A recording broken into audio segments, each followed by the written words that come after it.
Welcome to the new episode of our podcast. I am Marc Ryan Rodriguez Mercado, your always enthusiastic host. Greetings to everyone. I am Justin Savillaga, your podcaster, ready to give you all valuable knowledge.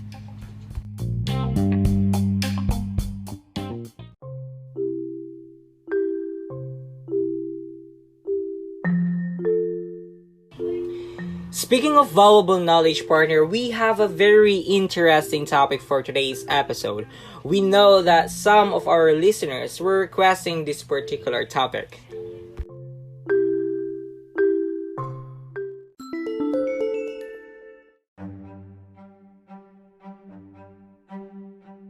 Got your attention. What do you think it will be? But before we dive into the surprise, if we can call it a surprise, I just want to ask Justin first. So partner, how was your week?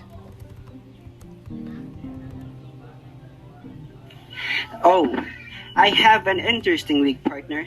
A really interesting one. I met one of my classmates before, and he invited me into his house. I also met his father. What's interesting here is that his father keeps on complaining about the current administration and even joke that his son should replace the president. And I truly laugh with his humor. That's really interesting because just by hearing that, it makes me wonder about the laws and rules about succession. Is that right, partner? Truly, partner. I'm certain we will have some answers today. Anyway, let's read some comments here from our listeners. Oh wow, we have a live comment here. That amazes me even more today. That's correct. Yes, and I have here from user A. We are all wondering about what will happen to the current administration. That's true, but the only thing that we can do is to assist them and to cooperate with various administrative programs of the government. Is that correct, partner? Indeed, that's right, partner. I also have here from user B, hoping that our country will recover from the impact of this pandemic. Yes, actually, we are all wishing for that. And for the last comment from from user C, I'm anticipating this episode because I really want to learn more about the executive department's actual succession planning procedures. Well, you're in lucky today, I suppose, as we've invited speakers to be part of our podcast.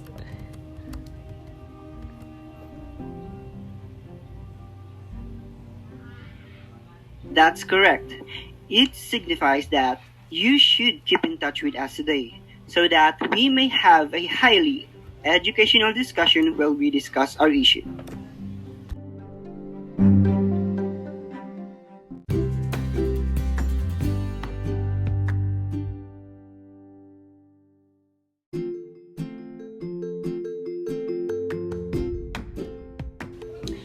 With the changes of administration post-election issues and arguments, it is undeniable that Filipinos are more concerned with the affairs of the government, especially about the president and vice president. There are many what-ifs and questions that our listeners are surely pondering right now. Is that right, partner? I certainly agree with that, partner. In today's episode of our podcast, we aim to shed light for all these confusions by consulting people who are knowledgeable about the 1987 Philippine Constitution, such as the rules of succession in the executive department. This episode will focus on Section 7 to 11 of the Article 7. And it is indeed our honor to introduce our three guests for today's episode. They are my dear friends and all are political science students. Let's have Mr. Ken Baluyot, Miss Honey Grace Kegod, and Miss Nicole Joyce Samson.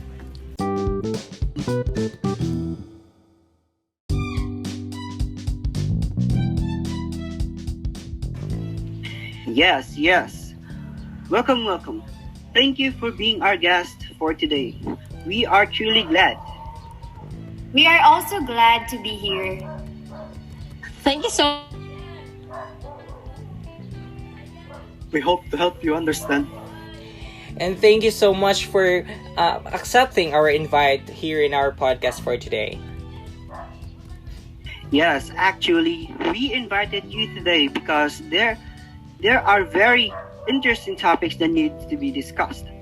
And also, we prepared some questions here.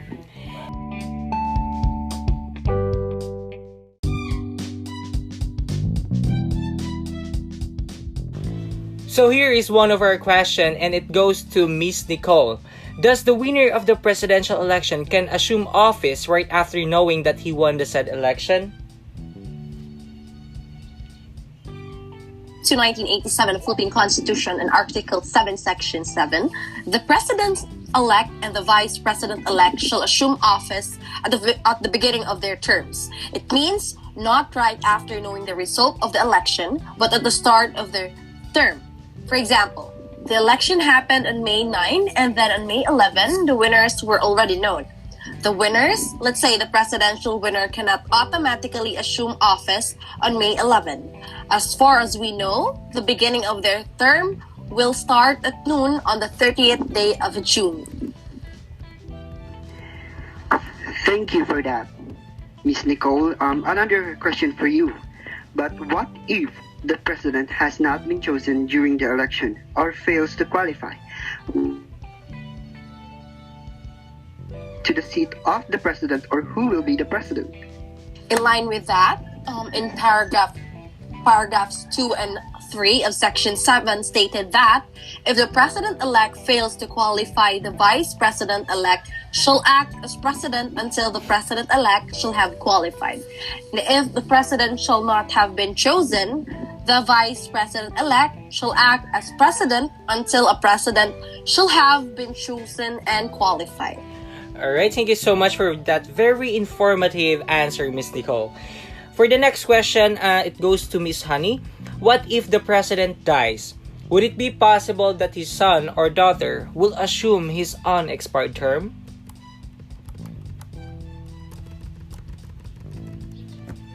Good question. In Section 8, under Article 7, it stated that in case of death, permanent disability, removal from office, resignation of the president, the vice president shall become the president to serve.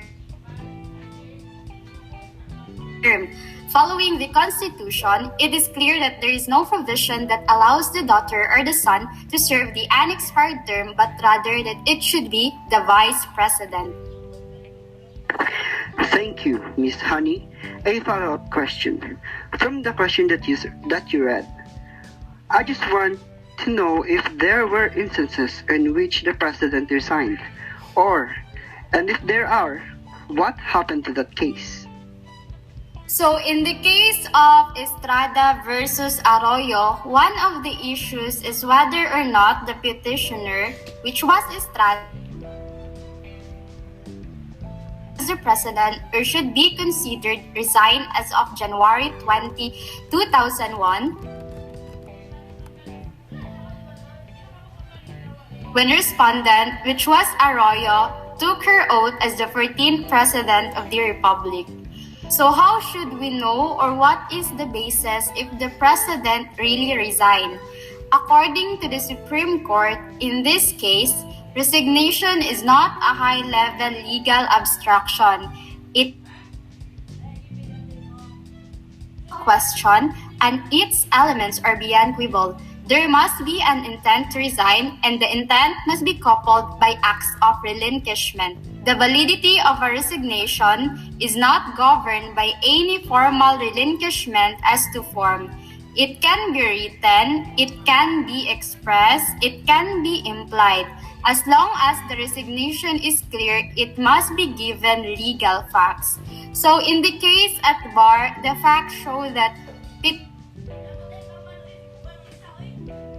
any formal letter of resignation before he evacuated Malacañang Palace in the afternoon of January 20, 2001 after the oath-taking of the respondent. However, using the totality test, the Supreme Court held that the petitioner resigned as president. Therefore, following Section 8, the vice president at that time, Gloria Arroyo, became the president for the unexpired term.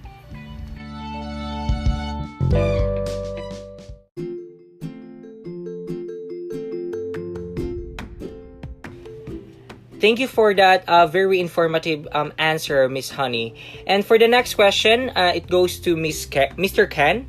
What if both the president and vice president resigned or were removed from office? Again, in Section 8, in case of death, permanent disability, removal from office, or resignation of both the president and the vice president, the president of the Senate, or in case of his inability, the Speaker of the House of Representatives shall then act as president until the president or vice president shall have been elected or qualified. Thank you, Mr. Ken. Not to be pessimistic here, but more out of curiosity. What will happen if the acting president also dies? That is very complicated question, but if we base it on the Constitution, the Congress shall by law provide who shall serve as president in case of death, permanent disability, or resignation of the acting president. Indeed, Mr. Ken. As far as I understand, it's really the vice president who will replace the president if the president died, resigned, removed from the office, or the president has permanent disability. It will mean that the office of the vice president will be vacant, right? So what will happen with that vacancy? According to Section 9, whenever there is a vacancy in the office of the vice president during the term for which he was elected, the president shall nominate a vice president among the members of the Senate and the House of Representatives, who shall assume office upon confirmation of the majority members of Congress voting separately. Thank you so much, Mr. Ken. And for the next question, it goes to Miss Nicole. Since the president has the power to nominate his vice president, would it be fine if he nominates his friend, neighbor, or teacher? Answer your question, Mark. In Section 9, that the president shall nominate among the member of the Senate and House of Representatives. If his friend is not a member of the Senate or House of Representatives, then the president cannot nominate him. In the event of an intra-term vacancy prior to the ratification of the 1987 Constitution, there was no procedure of naming a new vice president until after the succeeding election. With the passage of the 1987. However, the president might, in the event of an intra-term vacancy, choose a vice president from among the members of Congress, who would then be confirmed by a majority vote in both chambers. Gloria Macapagal Arroyo was elected president of the Philippines after President Joseph Estrada was found to have resigned by the Supreme Court of the Philippines in 2001. A few days later, she appointed 𝗃𝗓𝗄 as vice president. Wow, that's an exhaustive answer for you there, Miss Nicole. Another follow-up question for you. What if there is a vacancy in both the offices of the president and the vice president? According to Section 10, the Congress shall, at 10 o'clock in the morning of the third day after the vacancy in the office of the president and vice president occurs, convene in accordance with its rules without need of a call and within 7 days. Calling for a special election to elect a president and a vice president to be held not earlier than 45 days, nor later than 60 days from the time of such call. Alright, thank you so much for that very informative answer again, Miss Nicole. And for the next question, it goes to Miss Honey. What will happen if the president is unable to discharge the powers and duties of his office? So to answer your question, transmits to the President of the Senate and the Speaker of the House of Representatives his written declaration that he is unable to discharge the powers and duties of his office, and until he transmits to them a written declaration to the contrary, such powers and duties shall be discharged by the Vice President as acting President. Whenever a majority of all the members of the Cabinet transmit to the President of the Senate and to the Speaker of the House of the written declaration that the President is unable to discharge the powers and duties of his office, the Vice President shall immediately assume the power and duties of the office as acting President. Thereafter, when the President transmits to the President of the Senate and to the Speaker of the House of Representatives his written declaration that no inability exists, he shall reassume the powers and duties of his office. Meanwhile, should a majority of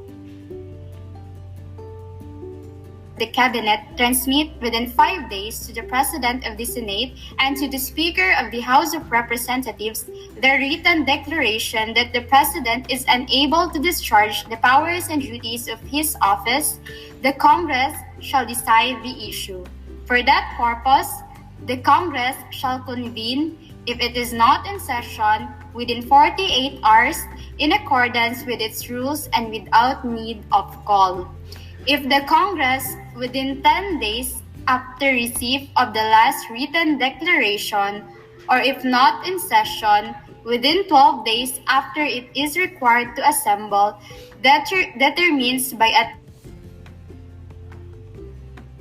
two-thirds vote of both houses voting separately that the President is unable to discharge the powers and duties of his office, the Vice President shall act as President.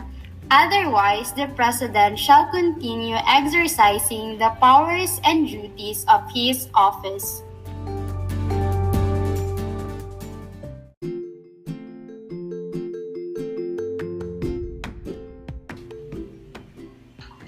Taking everything into account, we have come into the conclusion. So, Mr. or Miss, what can you say about the subject we talked about today?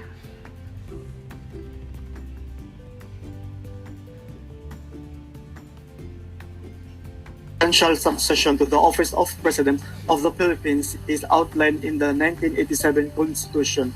The Vice President, Senate President, and House of Representatives Speaker are in order of presidential succession.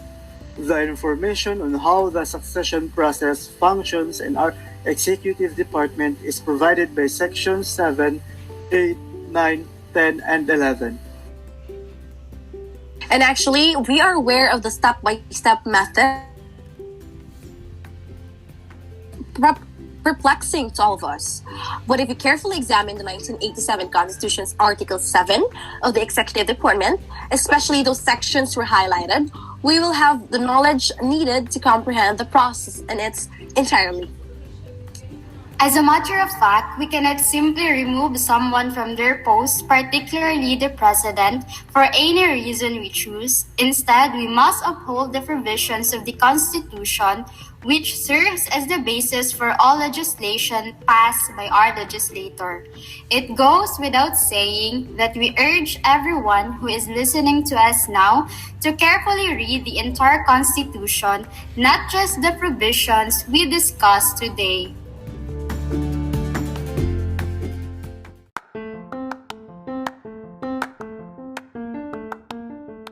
Thank you, everyone. I really appreciate that. And even though we still have a lot to talk about regarding the executive department's process, we sadly only have a short amount of time. That's correct, buddy. And given that we previously discussed the father of one of your classmates, we can now draw in our mind that the conclusion that it is not simple to remove the president without following the correct procedures. That there are rules of succession that can be found in the Constitution. Is that right, partner? That's right, partner. Again, we are honored to have our guest speakers today as they impart their knowledge to us. Thank you very much, Mr. Ken, Miss Honey, and Miss Nicole. In addition, we'd like to express our heartfelt appreciation to all of our listeners today for continuing to listen to us despite some technical difficulties with the internet connection. Thank you once more to everyone.